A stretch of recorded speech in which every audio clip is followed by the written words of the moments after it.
Olá pessoal, estamos aqui para mais uma aula de topografia, a primeira aula do capítulo Revisão de Matemática, e nessa aula nós veremos as unidades de medida angulares e lineares. Eu dividi o assunto em 3 partes para que não tenhamos vídeos muito longos e cansativos. Espero que aproveitem. Meu nome é Wander da Cruz, sou professor do Departamento de Geomática da Universidade Federal do Paraná.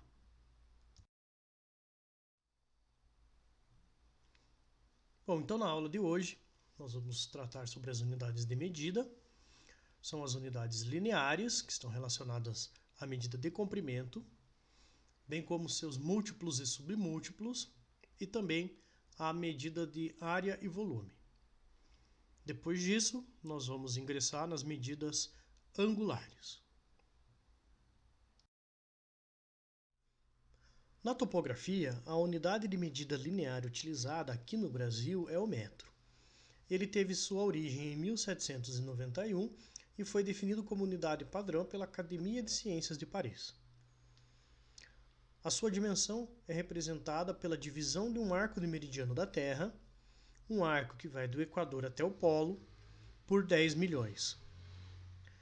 Em 1983, ele teve sua nova definição durante a Conferência Geral de Pesos e Medidas, e ficou definido assim: é a distância percorrida pela luz no vácuo durante o intervalo de tempo de 1 sobre 299.792.458 segundos. Para o Sistema Internacional de Unidades, o metro é a unidade básica que representa o comprimento. E tem como símbolo a letra M. Por exemplo, 14,06 metros. Quando nós juntamos esse símbolo do metro com alguns prefixos conforme essa tabela, nós passamos a ter seus múltiplos e submúltiplos. Então vamos continuar aqui de 1 metro e seus submúltiplos. Nós temos ali o decímetro, que é 0,1 ou 10 a menos 1 do metro. O centímetro, que é 0,01 ou metro vezes 10 a menos 2. O milímetro, que é 0,001 ou o metro multiplicado por 10 a menos 3. Para a nossa topografia clássica, convencional, nós não vamos diminuir aqui essas leituras, vamos ficar no milímetro. E nos múltiplos, quando nós multiplicamos por 10 elevado a 1, nós temos o decâmetro, que equivale a 10 metros. 10 elevado ao quadrado, nós temos o hectômetro, que são 100 metros. E o 10 elevado ao cubo, que são 1000 metros, o quilômetro. Por favor, prestem atenção que o símbolo do quilo é K, mas quando nós escrevemos por extenso é com QUI, certo? Não vão escrever quilômetro com K, pelo amor de Deus. Nós temos também uma outra forma de medida linear, que está vinculada ao sistema imperial. Não é muito comum nós termos em topografia aqui no Brasil, mas às vezes a gente encontra em algumas coisas aí, só para vocês terem ideia que existe. Então nós podemos ter medidas em polegada, em pé, em jarda e em milha. Então às vezes a gente vai lá na loja de ferragens comprar um cano e ele pergunta: de cano você quer? Quantas polegadas? Então cada polegada corresponde a 2,4 centímetros. Cada pé, que isso é comum usar na aviação, o avião está a tantos pés de altitude, cada pé corresponde a 30,48 centímetros. Jarda, para quem acompanha futebol americano, cada jarda corresponde a 0,9144 metros. E milha, para quem roda nas estradas que usam esse sistema, uma milha corresponde a 1,6093 quilômetros.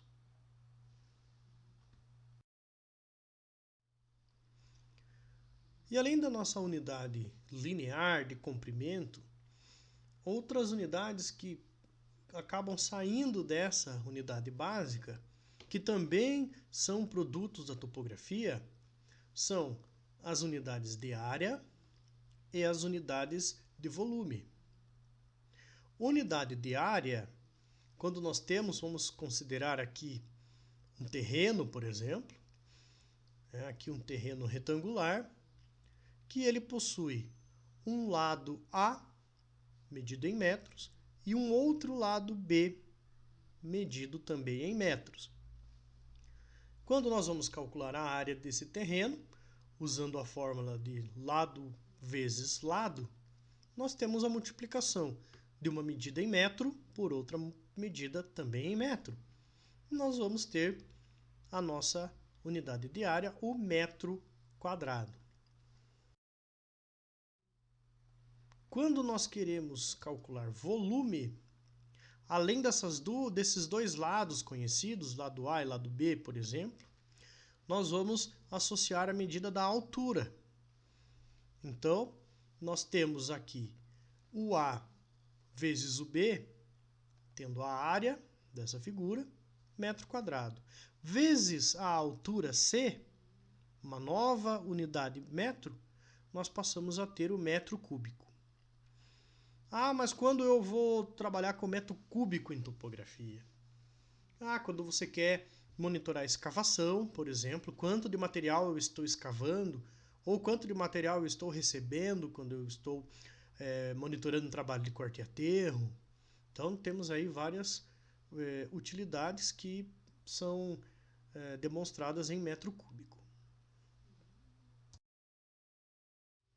E como eu converto múltiplos para submúltiplos?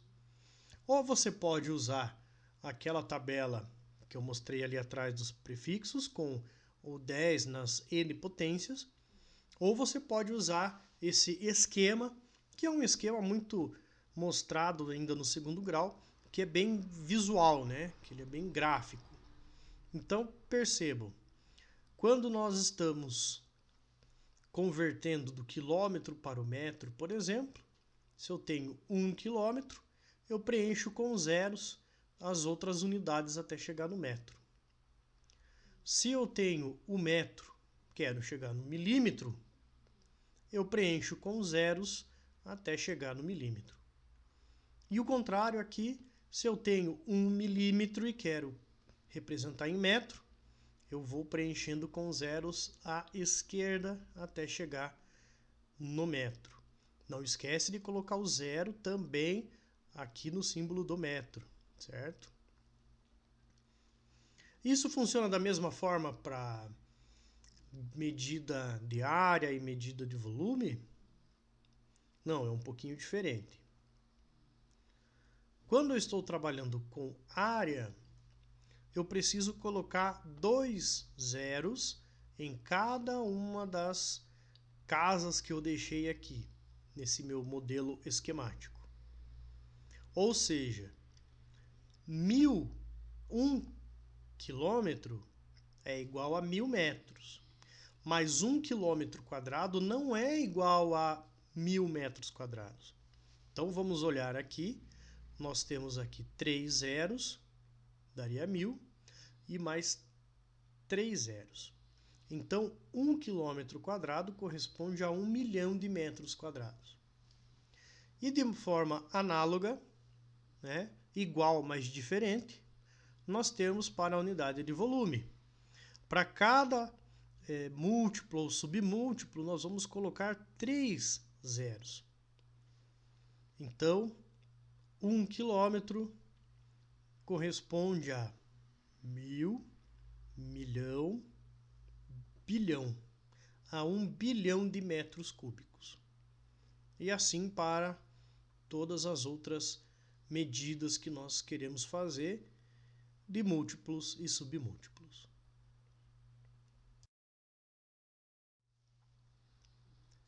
Indo para as unidades de medida angular, que é uma outra informação que nós trabalhamos lá na topografia, quando nós vamos para campo,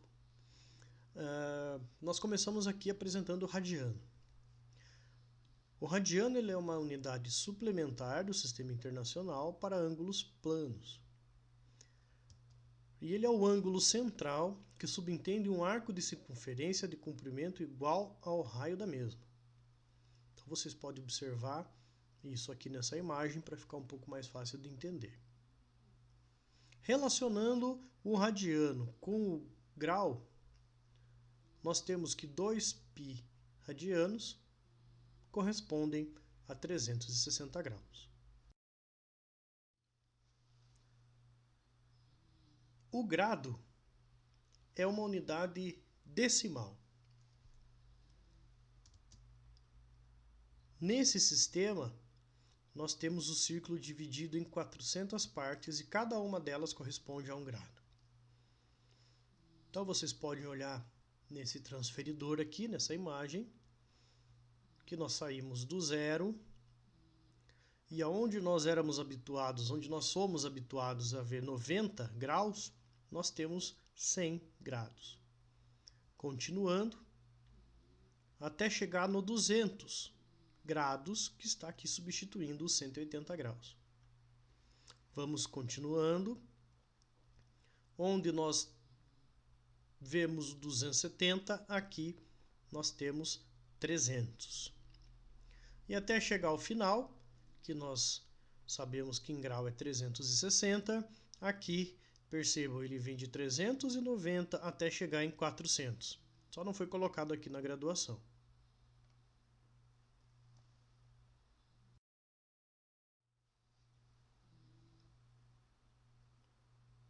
E a última que eu vou mostrar aqui é o grau, que é uma unidade de angular que nós somos mais acostumados e nós também utilizamos ela na topografia. Ela é uma unidade sexagesimal, na qual a circunferência é dividida em 360 partes, e cada parte corresponde a um grau.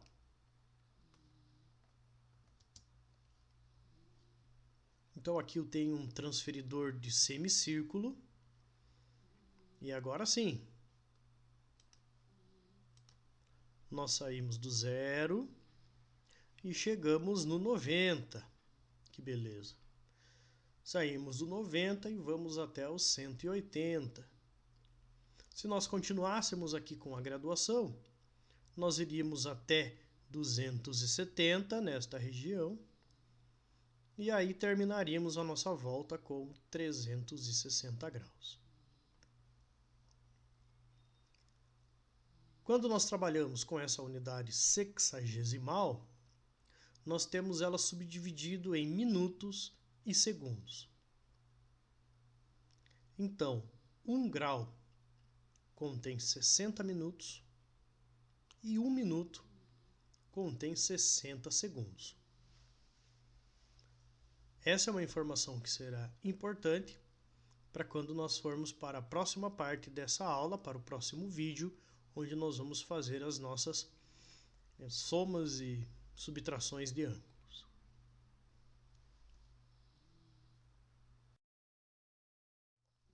Aqui estão as referências utilizadas na aula de hoje. Lembrando sempre que um dos documentos básicos que eu utilizo aqui é a apostila de topografia do curso de Engenharia Cartográfica e de Agrimensura aqui da Universidade Federal do Paraná, que vocês podem encontrar nesta primeira linha aqui das referências. Bom, pessoal, por hora é isso. Não esqueça que nós teremos a parte 2 e a parte 3 desse capítulo. Espero que tenham gostado e se ficaram com alguma dúvida, não esqueçam de mandá-las pelos canais que nós temos disponível na UFPR Virtual. Por enquanto é só e um abraço a todos. Tá, tchau!